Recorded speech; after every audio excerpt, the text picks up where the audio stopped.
नमस्कार दोस्तों, stock market studies में फिर से एक बार आपको बहुत बहुत स्वागत करता हूं। तो आज मैं फिर से आपके सामने कुछ इंपॉर्टेंट कंपनी का अपडेट शेयर करने वाला हूं। तो इस वीडियो को पूरा लास्ट तक देखिएगा और अभी तक अपने चैनल को सब्सक्राइब नहीं किया तो जरूर कर लीजिएगा। तो चलो देख लेते हैं कौन सा कंपनी है इस वीडियो के अंदर। फर्स्ट जो कंपनी है जिसके बारे में चर्चा करूँ उसका नाम है बर्जर पेंट इंडिया लिमिटेड। तो क्योंकि बर्जर पेंट इंडिया लिमिटेड ऐसे क्यों लिखा गया है, क्योंकि बर्जर पेंट पाकिस्तान में भी लिस्टिंग है। अगर मैं चलो एक बार आपको दिखाई देता हूँ। अगर आप टेक्निकली चार्ट पैटर्न्स को ओपन कर देखिए, यहाँ पे आपको बर्जर पेंट जब सर्च करेंगे तो बहुत सारे आपको डेटा देखने को मिलेगा। उनमें से एक डेटा आपको यहाँ पे भी मिलेगा कि बर्जर पेंट सिर्फ इंडिया में नहीं है, पाकिस्तान में भी लिस्टिंग है। अब पाकिस्तान की भी लिस्टिंग है, इसके ऊपर भी क्लिक कर सकते हैं। आप देख सकते हैं पाकिस्तान में इसका प्राइस कितना है, 82। तो देखिए, इंडिया में सिर्फ हालत खराब नहीं है, पाकिस्तान के भी बर्जर पेंट का हालत खराब है। मतलब कंपनी की जो बिजनेस है वो बिजनेस में थोड़ा सा स्लो डाउन देखने को मिला। पेन इंडस्ट्रीज में लास्ट 1 ईयर से भी ज़्यादा स्लो डाउन देखने को मिला है। सिर्फ यही पेन इंडस्ट्रीज के ऊपर नहीं, सारे के सारे पेन इंडस्ट्रीज के ऊपर है। जैसे एशियन पेंट इतनी बड़ी कंपनी होने के बाद भी उसका देखिए सेल्स बहुत बुरी तरीके से खराब हो चुके हैं। कंपनी का प्रॉफिट ग्रोथ भी बहुत बुरी तरीके से खराब हो चुके हैं। सेल्स एंड प्रॉफिट ग्रोथ दोनों ही खराब देखने को मिला। और उसके साथ साथ कंपनीज के पूरा के पूरा सेक्टर वाइज बात करूँ तो कंपनी के पूरा सेक्टर में जो टोटल 8 कंपनीज है उनमें से एवरेज सेल्स का ग्रोथ 2% है और एवरेज प्रॉफिट का ग्रोथ 12% है। इस दोनों चीजों को बर्जर पेन ने क्या किया, बीट किया। मतलब बीट कर पाए, और वो भी 3%। और मतलब इसका बर्जर पेन का टोटल जो सेल्स का डेटा है वो 3% है, और बर्जर पेन का जो प्रॉफिट का ग्रोथ है वो 19% के आसपास है। तो मुझे लगता है बेस्ट तरीके से यहाँ पे ब्रेकआउट देखने को मिला, बेस्ट तरीके से यहाँ पे चीज़ों को ब्रेकआउट किया है। तो जो सिचुएशन बना है उस सिचुएशन के बेसिस में कंपनी में अच्छा खासा यहाँ पे जर्नी होने का चांसेस है। अच्छा खासा जर्नी होने का चांसेस है। अभी उसके लिए थोड़ा सा टाइम लग सकते हैं, क्योंकि एक चीज़ों को मैं आपको दिखाने वाला हूँ।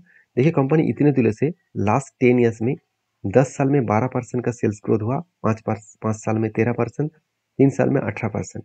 अगर टिल टू मंथ करंट जो 12 मंथ है, इस 12 मंथ के अंदर अंदर 6% का सिर्फ ग्रोथ हुआ। बाकी आप देखेंगे तो कंपाउंड जो प्रॉफिट ग्रोथ है उनमें से 10 साल में 17%, 5 साल में 19%, 3 साल में 18%, और टिल टू मंथ में कितना, 35%। मतलब कंपनी इस बार प्रॉफिट को हाईएस्टली ग्रोथ किया मगर सेल्स को ग्रोथ नहीं कर पाए। इसके चलते लास्ट 3 ईयर्स से देखिए 3 साल से कंपनी के ऊपर कोई प्रॉफिट ग्रोथ नहीं है। 3 साल से कंपनी के ऊपर नेगेटिविटी देखने को मिला। तो ये कंपनी के लिए ऑब्वियसली एक वीकनेस पॉइंट्स है, जो पॉइंट्स कंपनी को आगे बढ़ने के लिए थोड़ा सा यहाँ पे मतलब टाइम लग सकते हैं, क्योंकि पूरा का पूरा सेक्टर में स्लो डाउन है, पेंट सेक्टर में। तो पेंट सेक्टर फिर से जर्नी होने के लिए थोड़ा सा टाइम लगेगा। बाकी देखिए, कंपनी में कोई भी गड़बड़ी नहीं है। कंपनी का जो इस बार क्वार्टर रिजल्ट है वो भी जल्द से जल्द आने वाले हैं। 9 अगस्त में इसका रिजल्ट आने वाला है। तो रिजल्ट आने के बाद ही पता चलेगा एक्चुअली कंपनी कर रहा है। क्योंकि कंपनी का देखिए हर टाइम में कंपनी का प्रॉफिट ग्रोथ में कोई भी चेंजेस नहीं है। छोटा मोटा करेक्शन शायद हुआ है, उतना बड़ा बिग चेंजेस नहीं है। बाकी इस कंपनी के ऊपर अगर मैं एज ए इन्वेस्टर के बारे में बात करूं तो इन्वेस्टर क्या करे।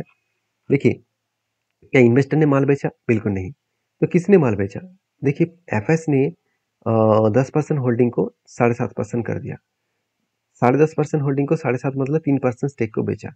और डीएस ने क्या, सॉरी म्यूचुअल फंड ने क्या किया, वही होल्डिंग को यहाँ पे बाई कर लिया। मतलब एक इंस्टीट्यूशन के हाथ से दूसरे इंस्टीट्यूशन के पास चला गया।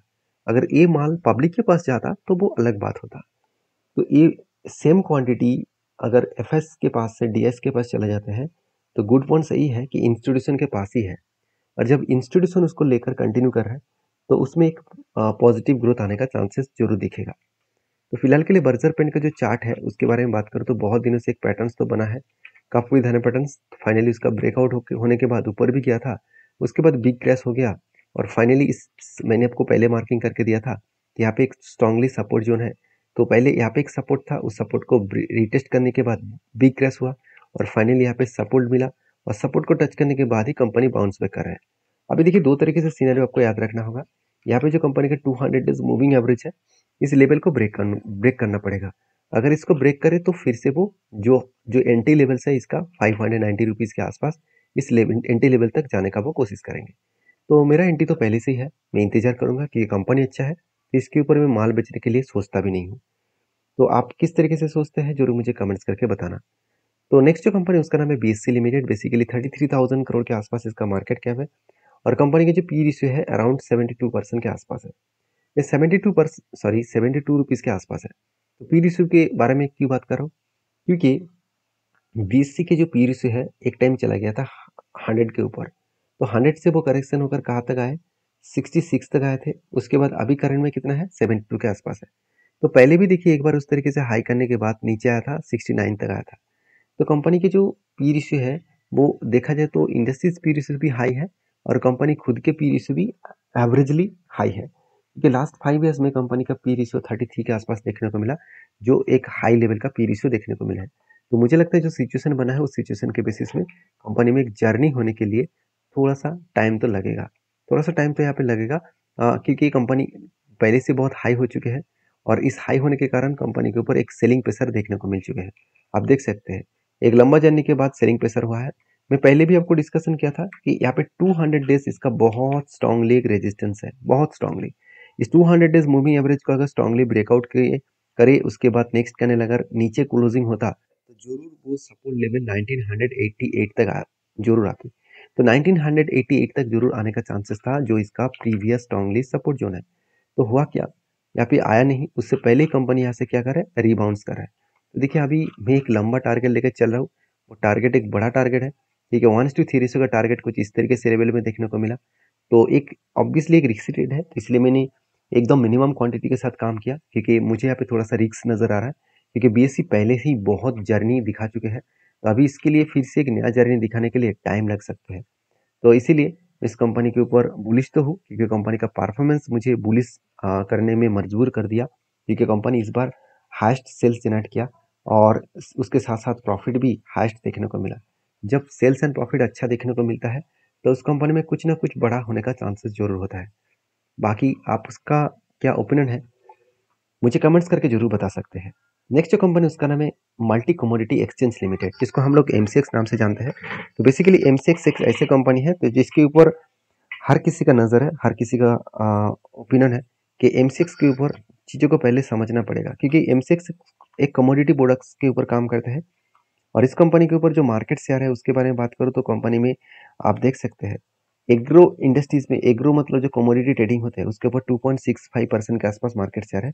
बाकी देखिए बेसिक ऑफ मेटल्स, तो basic of sorry base of metals, तो बेस जो मटेरियल जो मेटल्स जो प्रोडक्ट है उसके ऊपर 99%, ऑलमोस्ट 100% आप बोल सकते हैं।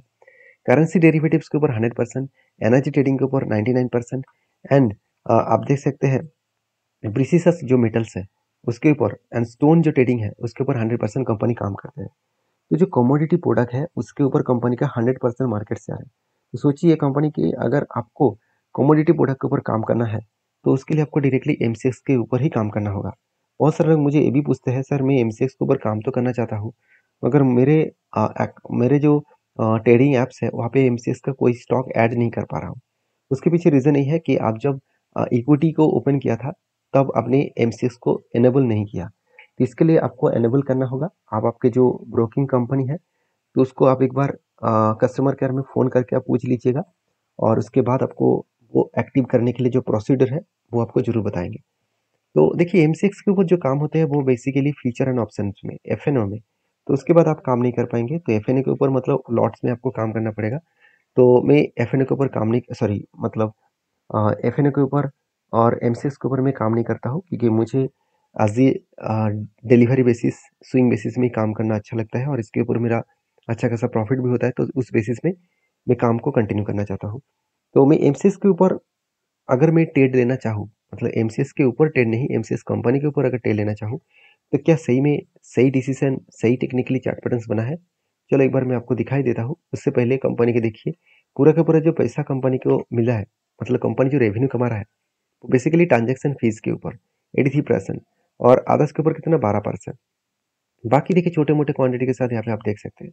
तो बेसिकली कंपनी का जो बिजनेस है वो बहुत स्ट्रांग है, क्योंकि कंपनी की देखिए जो इसका वैराइटीज जो प्रोडक्ट है उसके ऊपर सिल्वर सबसे ज़्यादा है 38%, गोल्ड 24% है, natural gas 16% and crude oil 10%, copper 5%, zinc 2.86%, aluminium 1.25% and उसके बाद आते हैं लीड। तो लीड भी कितना है? लीड है 0.32% और आदर्श के ऊपर तो ना के बराबर है। तो कहने का मतलब है कि कंपनी के जो सिचुएशन बने हैं, उस बेसिस में कंपनी के ऊपर अच्छा खासा यहाँ पे जर्नी देखने को मिल सकता है। अब इस एमसीएक्स के ऊपर मैं टेक्निकली चार्ट पैटर्न्स के बारे में बात करूँ, तो आप यहाँ पे देख सकते हैं एमसीएक्स के ऊपर जो जब यहाँ पे बीएससी के जैसे एक रेंज बना था, उसके बाद ब्रेकआउट हुआ, रिटेस्ट किया, तब मैंने एंट्री लिया और बहुत दिनों से एक ही रेंज के ऊपर कंपनी ट्रेड कर रहा है। फाइनली मैंने आपको एक लेवल मेंशन किया 4140 लेवल्स, जो लेवल के ऊपर मैं यहाँ पे लाइन ड्रॉ करके रखा हूँ, इस लेवल को ब्रेकआउट करना पड़ेगा, तभी वो हायर लेवल तक जा सकते हैं, जो मेरा टारगेट निकल कर है 40% के आसपास। तो इस तरीके से रेंज क्यों मैं आपको बता रहा था, क्योंकि रेंज में पहले भी एक रेजिस्टेंस है और एक सप्लाई जोन है, क्योंकि यहाँ से ही कंपनी रेजिस्टेंस फेस किया और बिग क्रैश हो गया, तो इसलिए इसको रेजिस्टेंस कम सप्लाई जोन कहा जाता है। तो उसी रेजिस्टेंस को फिर से बीट किया, तो यहाँ से ब्रेक करने का वो कोशिश करेंगे। अगर ब्रेक हुआ तो अच्छी बात है, ब्रेक ना हुआ तो यहाँ से क्रैश होने के चांसेस है।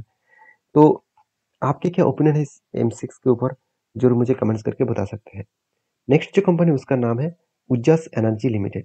तो उज्जास एनर्जी लिमिटेड एक छोटा सा माइक्रो सॉरी एक स्मॉल कैप टाइप कंपनी है और इस कंपनी के ऊपर जो अपडेट है वो है स्प्लिट देने का। तो पहले भी कंपनी एक बार स्प्लिट दे चुके हैं, अभी कंपनी बोनस का अनाउंसमेंट करने वाला है।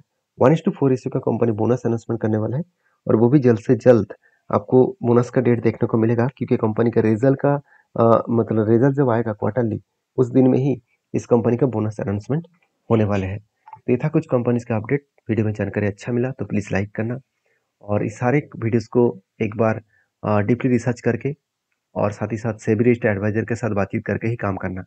मेरे तरफ से किसी भी कंपनी के ऊपर बाई सेल का कोई भी रिकमेंडेशन नहीं है। सारे पॉइंट्स मेरे पर्सपेक्टिव व्यू से, मेरे खुद के ट्रेड के हिसाब से मैं आपके साथ शेयर किया हूँ। मिलते हैं नेक्स्ट वीडियो में, तब तक के लिए धन्यवाद।